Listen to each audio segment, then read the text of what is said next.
Então, a religião foi criada para prender o gado. O gado não pode pensar. Psst. O gado não pode pensar. O gado jamais pode pensar. Pronto, é isso. Né? Porque a maioria das pessoas que eu conheço, que são de dentro da igreja, os que têm estudo são tudo mala. Mala, você sabe o que é mala? Vocês sabem o que significa mala aqui na Paraíba? São mala, tá? São mala. E os coitadinhos que ficam no banco, a maioria são analfabetos. Eles não lê. Eles vai com a Biblinha debaixo do braço, mas não lê. Só aqueles versículozinhos que convém a eles, que eles induzem, tá? Olhe, pense numa classe que eu não tive o prazer. Eu não tive a satisfação de conhecer essas pessoas que dizem que tem Deus. Bom dia. Hoje são 18 de junho de 2021, sexta-feira, Brasília, Distrito Federal, Brasil. Mais um vídeo sobre religião. Religião, pura ilusão, pura fantasia, pura superstição. Para iniciar o texto, vou trazer novamente Rubem Alves. Rubem Alves, é aqui o livro do jornalista Gonçalo Júnior. E o título É uma Pena Não Viver, uma biografia de Rubem Alves. Rubem Alves nasceu na cidadezinha mineira de Boa Esperança, perto de Belo Horizonte, onde mora a ateia Ângela Oliveira, grande Ângela. O Rubem Alves, ele se formou em teologia aqui no Brasil e depois foi pastor da Igreja Presbiteriana do Brasil, IPB. Depois foi aos Estados Unidos e ali ele fez mestrado e doutorado em teologia. E quando retornou ao Brasil, abandonou o cristianismo, abandonou a Igreja Presbiteriana do Brasil. E aí passou a fazer críticas sobre a teologia cristã, o Rubem Alves. Ele foi teólogo, escritor, psicanalista, professor universitário e palestrante. Vou ler aqui, na página 163 deste livro aqui, um livro que não pode faltar na biblioteca de quem estuda religião. Na página 163, veja o que ele diz sobre o cristianismo. Veja o que ele diz sobre o tempo em que ele era cristão. O tempo da vida dele dedicado ao cristianismo. Veja aí o que ele diz. Página 163. Onde estava a minha inteligência? Onde estava a minha inteligência? Tenho vergonha de haver acreditado no que acreditei. Mais que vergonha, o que eu sinto é raiva de mim mesmo. Eu tinha certezas. Meu caso foi mais grave que os casos de Vinícius de Moraes e Chico Buarque. Eles quase seguiram a vida religiosa, mas se curaram logo. Eu não. Joguei minha vida inteira nas ideias doidas. Fecha aspas aí. No finalzinho ele diz que dedicou a vida dele inteira nas ideias loucas do cristianismo. Palavras de Rubem Alves, já falecido. Em 2010, fiz um artigo sobre um trecho do livro do espanhol Juan Arias, ou Juan Arias. Aqui está, Jesus, esse grande desconhecido. Muito bem, repito, em 2010 fiz um texto sobre um trecho aqui do livro dele. Ele contando como foi feita a escolha dos 4 evangelhos que estão no Novo Testamento da Bíblia cristã. Como os 4 evangelhos foram escolhidos. E ele narrando como foram elaboradas, entre aspas, as teorias sobre o porquê da existência na Bíblia cristã de apenas 4 evangelhos. Por que 4 evangelhos? Se havia mais de 100. Por que apenas 4 evangelhos no Novo Testamento da Bíblia cristã? Por quê? Você sabe? Há várias teorias e teorias loucas, teorias humorísticas, e você vai rir muito, certo?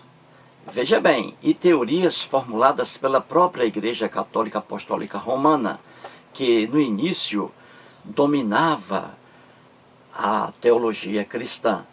Então você vai ficar sabendo algumas dessas teorias sobre o porquê da existência de apenas 4 evangelhos no Novo Testamento. E aqui fiz o texto sobre o que está aqui no livro de Juan Arias, ou Juan Arias, certinho? Então vou ler o texto que eu fiz. Vamos lá. Num dia qualquer do passado, um amigo me perguntou qual era o melhor livro de ateísmo. Prontamente respondi: a Bíblia. A Bíblia. De fato, a Bíblia é o melhor livro sobre ateísmo que eu conheço. Não há nem necessidade de lê-la profundamente. De Gênesis ao Apocalipse, ela alimenta implicitamente uma total descrença. Os cristãos não percebem porque são conduzidos pela fé. E a fé atua como um invólucro que não permite a visão do conteúdo. As minhas primeiras manifestações de descrença surgiram de minhas leituras bíblicas diárias. Engraçado. Um livro de caráter religioso alimentando a não crença de um jovem com 15 anos de idade. A cada página lida, o meu ateísmo se fortificava. Sedento de conhecimento, comecei a ler outros livros, religiosos, históricos e científicos. E, graças à minha curiosidade, hoje o meu ateísmo está consolidado. Sou muito feliz por ser ateu. Estou vacinado contra as fantasias religiosas. Igreja alguma ficará rica às minhas custas, arrecadando dízimos, ofertas e doações, em troca de mensagens fúteis e fantasiosas. A Bíblia está repleta de fantasias, lendas, mitos, hipérboles e alegorias são as marcas características dela. Em apenas 2 linhas, é possível resumir a Bíblia. Ela conta a história carregada de fantasias do povo hebreu, que partiu de sua terra para morar em terras alheias. Mostra o costume desse povo, sua religião, suas leis, etc. Eis aqui, portanto, o pequeno resumo do Velho Testamento bíblico. E o Novo Testamento bíblico é o prosseguimento da vida desse povo já radicado em Canaã. A Bíblia, pois, é um conjunto de livros repleto de fantasias. E mais fantasiosas ainda são as criações da teologia cristã. A história do cristianismo nos mostra essas loucuras inventadas pelos primeiros cristãos. No início, a Igreja Católica Apostólica Romana tinha a hegemonia do cristianismo. Era ela que ditava as regras para o mundo todo. Reunia os seus membros que interpretavam a seu modo os textos antigos. Ela manipulava, alterava e excluía textos vários, adequando-os ao seu pensamento. Quando a Igreja Católica chegava a uma conclusão sobre determinado ponto, ninguém mais poderia professar credo diferente. Se o fizesse, seria perseguido e condenado à morte. Daí, criou fantasias diversas, tais como virgindade de Maria, purgatório, céu, inferno, limbo, pecado original, batismo salvador, trindade, etc. Hoje, neste artigo, vou mostrar uma dessas fantasias patrocinadas pela Igreja Católica Apostólica Romana. Trata-se dos 4 evangelhos bíblicos. No Novo Testamento, aparecem apenas 4 evangelhos: Mateus, Marcos, Lucas e João. Por que só existem 4 evangelhos? Por quê? Será que não havia outros? Por que esses 4 evangelhos foram escolhidos para comporem a Bíblia? Como esses 4 evangelhos foram escolhidos? Ora, as respostas às indagações acima são encontradas nos livros de história do cristianismo. E as fantasias e invenções são marcantes. Tenho aqui comigo um desses livros, intitulado Jesus, esse grande desconhecido. O autor desse livro se chama Juan Arias, ou Juan Arias. Arias é teólogo, filósofo, psicólogo, filólogo, escritor e jornalista. Ele estudou línguas semíticas e filologia comparada na Universidade de Roma. Durante 14 anos, foi correspondente na Itália e no Vaticano para o jornal espanhol El País. Cobriu para o jornal Pueblo trabalhos do Segundo Concílio do Vaticano. Viajou inúmeras vezes ao redor do mundo, acompanhando os papas Paulo VI e João Paulo II. Na Biblioteca do Vaticano, descobriu o único códice existente escrito no dialeto de Jesus de Nazaré, procurado ao longo dos séculos. É autor de vários livros, publicados em mais de 10 idiomas. Atualmente é correspondente no Brasil para o El País e membro do Comitê Científico do Instituto Europeu de Design. Eis, caro leitor, as credenciais de Juan Arias. Nesse livro de Juan Arias aparece a história da escolha dos 4 evangelhos bíblicos. Vou contar com detalhes agora. Você, caro leitor, vai pensar que eu estou brincando. Não, não estou brincando. Com certeza você vai rir muito, mas a história é a mesma. Não há como mudar. A história do cristianismo é realmente cheia de fantasias criadas pelos cristãos. E a Igreja Católica Apostólica Romana foi a principal fábrica dessas fantasias.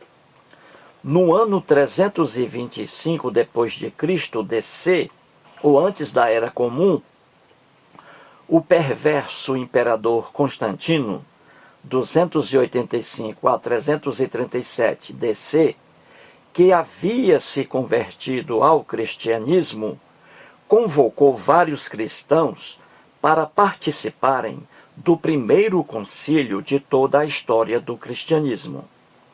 Esse concílio foi realizado em Niceia, atual cidade de Iznik, província de Anatólia, na Turquia asiática. O terrível Constantino já havia alertado que não queria discussão sobre o seu ponto de vista. Aquilo que ele achava correto deveria ser aprovado. E assim foi, claro. Naquele tempo, só havia 4 evangelhos? Pergunto. Naquele tempo, só havia 4 evangelhos? Claro que não. Existiam mais de 100 evangelhos. E por que esses 100 evangelhos não estão na Bíblia? Por quê? Porque os cristãos encontraram neles coisas esquisitas que foram consideradas heresias. Por isso, aqueles evangelhos foram considerados apócrifos, falsos. Ora, caro leitor, veja que idiotice profunda. Aquilo que não interessava aos interesses da Igreja Católica Apostólica Romana, aos interesses do Constantino, foi jogado na lata de lixo. Ora, os 100 evangelhos existentes eram da mesma natureza. Como só 4 deles atendiam aos interesses da Igreja Católica, sendo por isso taxados de inspirados por Deus, os outros restantes foram taxados de apócrifos, ou seja, não inspirados por Deus. E os fiéis cristãos até hoje engolem essa conversa fiada. Além disso, a Igreja Católica adulterou, e muito, os textos dos 4 evangelhos que estão na Bíblia. Outra fantasia, caro leitor, está nas argumentações loucas dos cristãos da época, no tocante à escolha de apenas 4 evangelhos. Dessa forma, Santo Irineu, no ano 205, já dizia que só deveria haver 4 evangelhos, porque a igreja estava espalhada pelo mundo inteiro e este mundo era dividido em 4 regiões. Assim, 4 regiões, 4 evangelhos. Que loucura, não é mesmo, caro leitor? E Santo Irineu também tinha outra razão para a escolha de apenas 4 evangelhos: Mateus, Marcos, Lucas e João. Ele, Santo Irineu, se amparava nos pontos cardeais. Dizia que, se existem 4 pontos cardeais, então devem existir apenas 4 evangelhos. Que loucura, não é mesmo, caro leitor? E o mais engraçado está no modo como esses 4 evangelhos foram escolhidos. A Igreja Católica inventou mais uma fantasia. As versões são muito engraçadas. Ei-las, caro leitor. Uma delas diz que, na sala do concílio supracitado, dos 60 evangelhos ali presentes, apenas 4, Mateus, Marcos, Lucas e João, apenas 4 saíram voando sozinhos até o altar. Ou seja, 56 evangelhos ficaram grudados na mesa, enquanto os 4 escolhidos voaram sozinhos, folha por folha, até o altar. Eita esculhambação! Em outra versão fantasmagórica, todos os evangelhos foram colocados sobre o altar. Os evangelhos apócrifos foram sozinhos, caindo ao chão, ficando somente os evangelhos de Mateus, Marcos, Lucas e João. Eita esculhambação! E a terceira versão, campeã na fantasia cristã, diz que o Espírito Santo entrou na sala onde estava sendo realizado o concílio. Ele entrou na forma de uma pombinha, passou pela janela sem quebrar o vidro, pousou no ombro de cada bispo, dizendo-lhe que os evangelhos inspirados por Deus eram os de Mateus, Marcos, Lucas e João. Eita esculhambação! Tudo isso aí, gente, está aqui no livro de Juan Arias. Repito, teólogo, como você viu aí no texto, teólogo, filólogo, escritor, jornalista, correspondente do jornal espanhol El País e que acompanhou aí 2 papas no Vaticano durante muitos anos. Mais um vídeo e muito obrigado.